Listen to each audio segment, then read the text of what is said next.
Alright guys, in this lesson we are going to talk a little bit about arrangement stuff. You'll notice that in this song we made each chorus get bigger and bigger and bigger and do different things.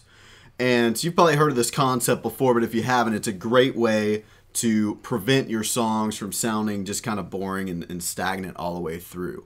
When we produce a song, it's very, very much about the details and little additions to each chorus, and having those progress throughout the song can really add some spice and just makes your tune sound more professional.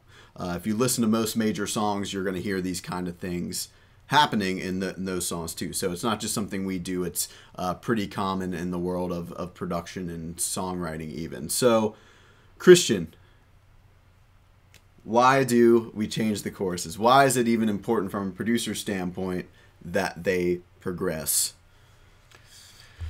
Yeah, it's super important to kind of add elements or kind of change elements in your choruses throughout the song, so it gives, basically gives a reason for the listener to keep listening to the last chorus. You don't want to give everything away at the first chorus. You want to give them a taste at the first chorus. It's cool.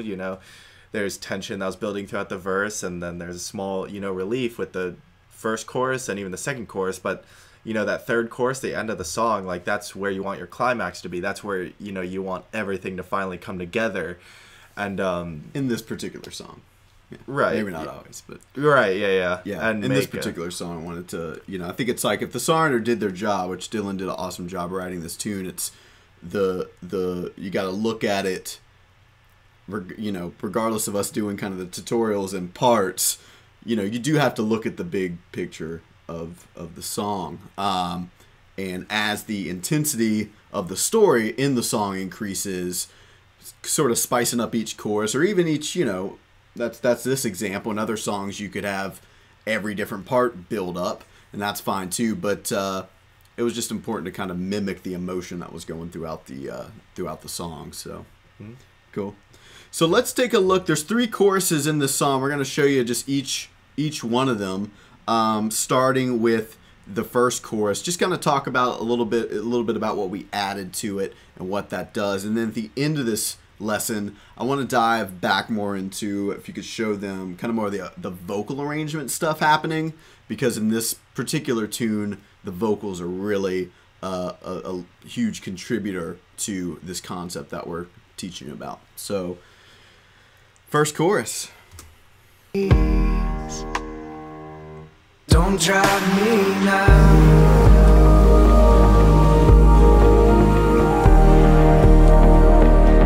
Don't drive me now.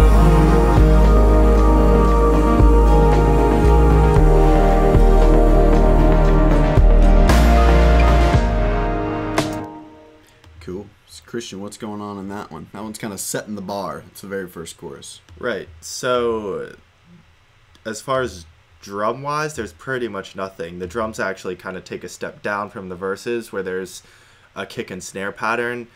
There's pretty much only a kick, and then some other kind of percussion elements to help like move it along. But really, there's just a kick hitting when the bass comes in, and of course there's a big 808 subby bass thing that comes in the chorus, just really wide sounding deep bass that kind of fills out that low range that is pretty much non-existent in the verses and the pre-choruses. That's pretty much it, right? And this first chorus is also, so we stripped down the drums, and it's also half the length of the rest of the choruses. So this one's kind of a peek into the next chorus. So this is chorus 2. Why don't we play him chorus 2? Don't drive me now.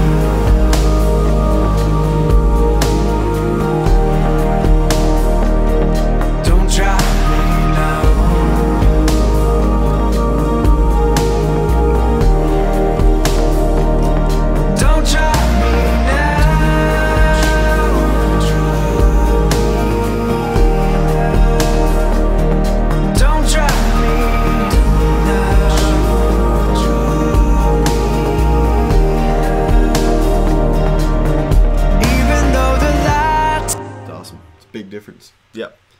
So in that second chorus there, what do we got going on? Obviously, there's more drums. Right. You kind of have all the drum parts in. The vocal arrangements, additional background vocals. Yep. And we'll dive more into the vocal arrangement. We're going to separate that for the end because there's a lot going on. Is there stuff going on sort of towards the second half? I know the vocal changes. Right, yeah, there's more background vocals that come in, and even the lead vocal in that second half there kind of picks up. It kind of takes a little more liberty with the melodies and elaborates on it. That simple little "Don't Drop Me Now" hook, it goes a little higher, so it just kind of builds the intensity there, as well as adding more background vocals. We also got these this hat part, just simple. Let's see, just added a 16th note hi-hat part on the second half of this chorus.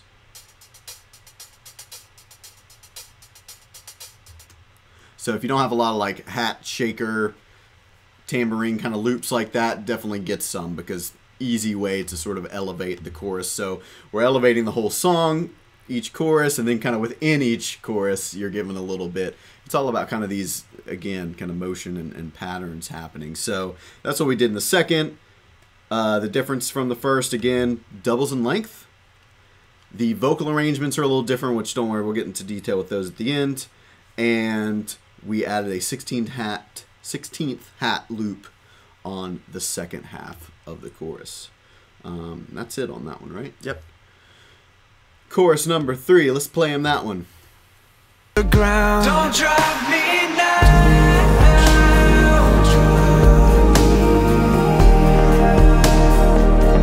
Don't drop me now.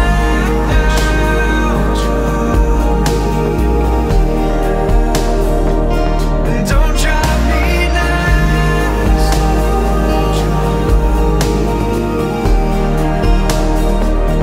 Don't drop me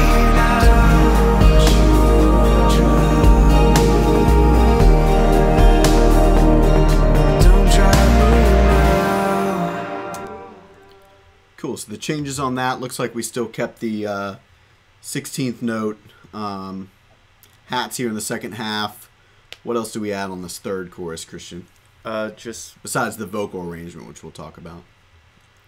Besides the vocals, there's only that extra acoustic guitar on the second half of this chorus, the very end. That's just kind of a high, picky part to add intensity and kind of build the track all the way to the very, very end. Shimmer, yeah. And if you watch the, of course, the acoustic, making of the acoustic guitar parts in this tutorial, then you see how we made that.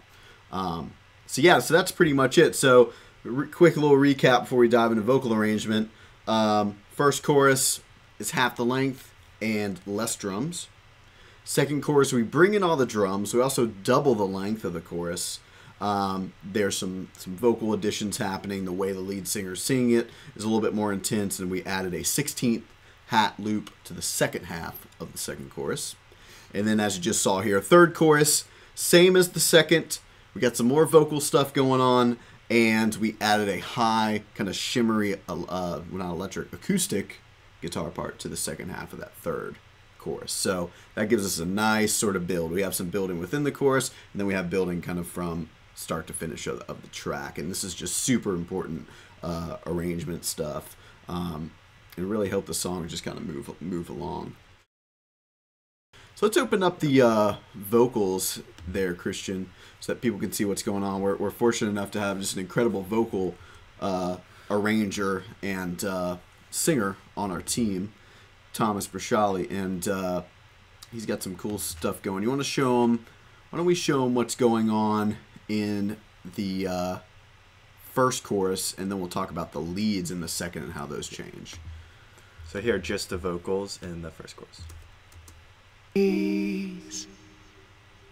Don't drop me now.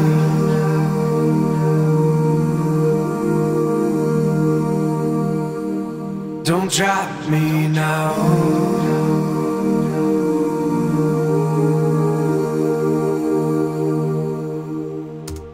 Nice. So pretty tame lead vocal, introducing the idea. What's Tom doing down there in the backgrounds, Christian? Yeah, kind of just setting this, this nice like bed of ooze, Yeah. like atmospheric background, like almost using his voice as a pad to sit the synths on top of, and sit Dylan's, the vocalist, lead vocal on top of, and just kind of plays to this ambience that comes in at the chorus. It's just a cool little detail, way. Yeah. So let's check out the second chorus. You guys can hear what's different with the lead and also the background, and we'll talk about it. Don't drive me now.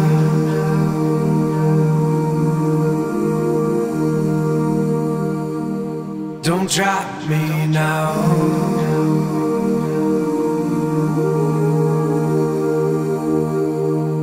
Don't drive me now.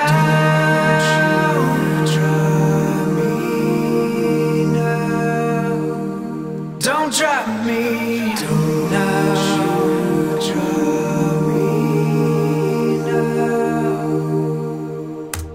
Nice. So, looks like the first half of the chorus is same as the first chorus, right? Pretty much, yep. And since, if you remember, the second chorus we doubled in length, the singer starts to pick up a little bit there. Lead vocalist Dylan, he changes the melody, gets a little bit more intense, and of course to follow, what did Tom add in there?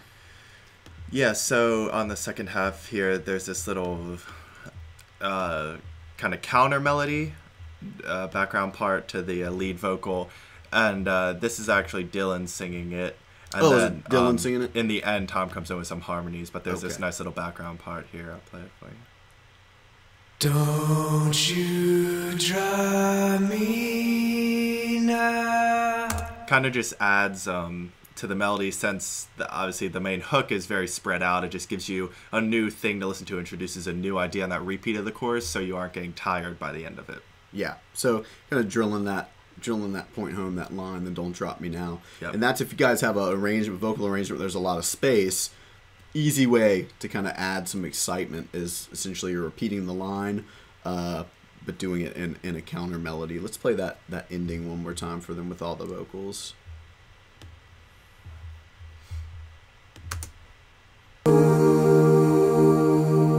Don't drop me now.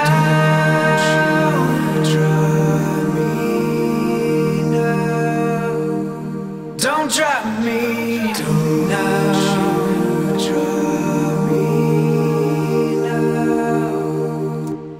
I think it's also important too when you're, if you're the guy or gal who's recording the vocalist, a lot of times you don't need them to go sort of full blast on that first chorus. A lot of times we'll have a client come in and they'll just go for it on that first chorus, and we're like, hey, chill out, leave some room to grow. So a lot of this stuff is also performance, but if you're cutting the vocals, it's your job to sort of help guide them and say, hey, why don't we, in a song like this, of course, like we said, it's not always the case for every song, but since this tutorial is about this song, we're telling you how we did it.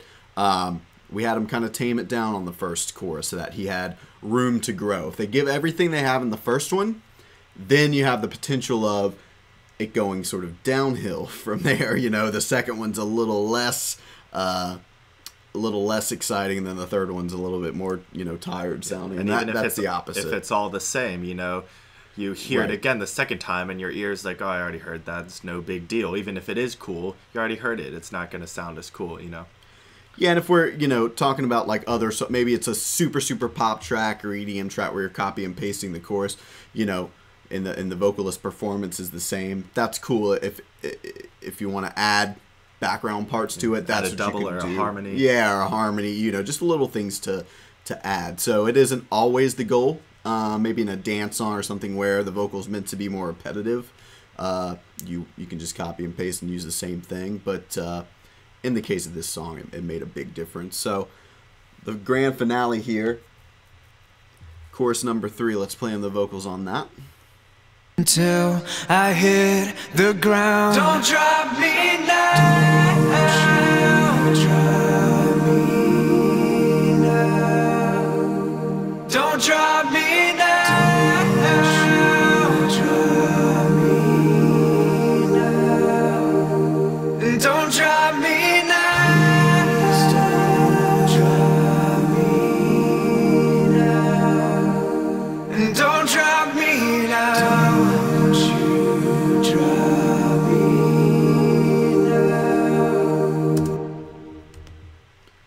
Cool. So in that one, you can, like we were just sort of talking about, Dylan, lead vocalist, are they different melodies, or just going full singing? Yeah, no, they're different melodies. Since in this song, you know, the vocal melody it's not really meant to be this like hooky, like, oh, repeat, you know, like we were talking about a dance song, you know, you may have the same thing happen over and over again. This is kind of more on the songwriter side of thing, where it's just growing in emotion. It's the same rhythm, so that repetitiveness is there, that people, you know, get the relief of, like, oh, we're at the chorus, you know, it's the same words and rhythm, but we're just kind of embellishing kind of the melody. It's interesting because listening through it, and I've listened to it a couple times, obviously, sending files back and forth with the client, I never really noticed that. Yeah, he's singing different melodies in each chorus, you know, to an extent. And I think some of the background vocals that Ooh's not kind of anchored down, you know, exactly. What's going on. So yeah, so as you can hear, guys, last chorus, vocalist is kind of going for it, really opening up that sort of final chance at getting the emotion out in the tune. And then we still got the oohs and ahs, or the oohs that Tom did. The background call, kind of, I don't want to say call and response, but the counter melody. And then it looks like we've added some more background vocals from Tom. Tell us what's going on there. Yeah, so I'll just kind of build them on top of each other. So we have these back-o tracks and then the harmony of it, which... Back-o tracks, back-os. Cool. They sound like this.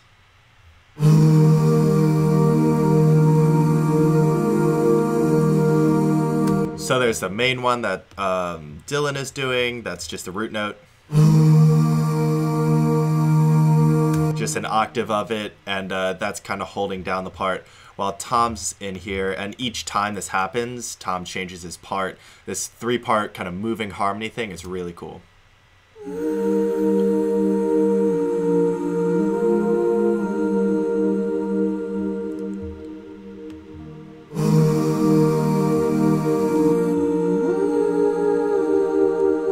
So that's kind of the meat of the background vocals there. It's, you know, setting the stage nicely, a big kind of vocal pad. I want to say something too. If you can get, you know, not all singers are able to arrange background vocals for themselves, and you may not have access to a vocal arranger. Although I could plug our company right now, but I'm not going to do that. A way to sort of get kind of these effects, and correct me if I'm wrong, Christian, but this has been my experience. You can do kind of ooh like synth pads, and you know, and sort of create kind of this same texture. It isn't a human voice singing, but if you're like, man, I really love the drama that this is adding to the song, but I have no idea who to get to, like, you know, the budget, I can't afford a vocal arranger or whatever. Know that you can kind of get away with doing sort of these moving parts like what Tom's doing with his vocal with synths. Right. So I just want to throw that out there for if you were wondering that. On with you, Christian. My apologies. Totally. So then that same kind of back vocal, the counter melody vocal shows back up here. Don't you drive me now. Except for now, Tom has added 2 harmonies on it, just to grow it in size, so it sounds like this. Don't you drive me now. So really, really pretty sounding. That sits back there. The smallest little changes on each thing can add so much. Yeah, harmonies and doubles adds, you know, such a... It's one of those things you feel it. Like, you're like, oh, this sounds bigger, but you may not kind of be able to pick it out if you're just listening to a song. You don't realize that the first chorus, oh, there weren't that many harmonies, and then by the third chorus, you're like, whoa, there's, you know, 3 different harmonies on this. And the listener, unless they're you know, super educated, they don't sort of probably know that and pick that out, but it doesn't matter.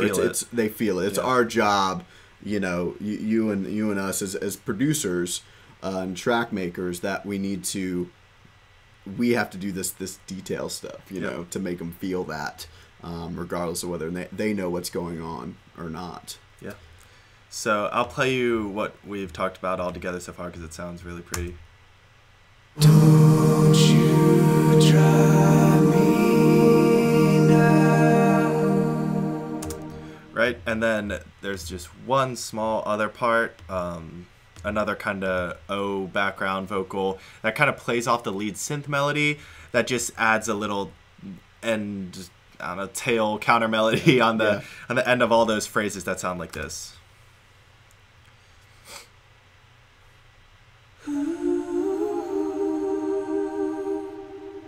Just the smallest thing. You can't, it's not a huge part of the track, but again, it just kind of blends right in there and fills the space that it needs to. And I think that's a way to get ideas if you want to get into, some vocal production or vocal arrangement rather, or you're just sort of strapped for ideas. And I want to add detail here, but I'm not sure. Sometimes as simple as kind of doubling a part or stealing from another part in the song. So he just heard that kind of synth melody that goes on in the chorus. It was like, okay, I'll sort of highlight the end of that. It's not really like rocket science or super hard. It's like, hey, that was a kind of cool melody. I'm going to embellish that a little bit. It's kind of a very natural thing to do, and it's a very natural sounding thing in a song, because to the listener's ear, they're like, oh, yeah, like another melody or another part. But really, you're just kind of adding on to the synth part that's already there. So it's just being smart with your melodies and your parts and your arrangements. So you're saying we're not rocket scientists? Not today. Not today. Awesome. I'll go ahead and just play through the last chorus. I want to play you just the background vocals soloed. And pay attention, every time it's different. The third time we embellish on the lyrics actually change. And the second and fourth time you'll hear the melody changing with those O's. Tom's harmonies are kind of resolving in different places. So listen. Don't you try me now. Don't you try me now. Please don't try me now. Don't you try me now.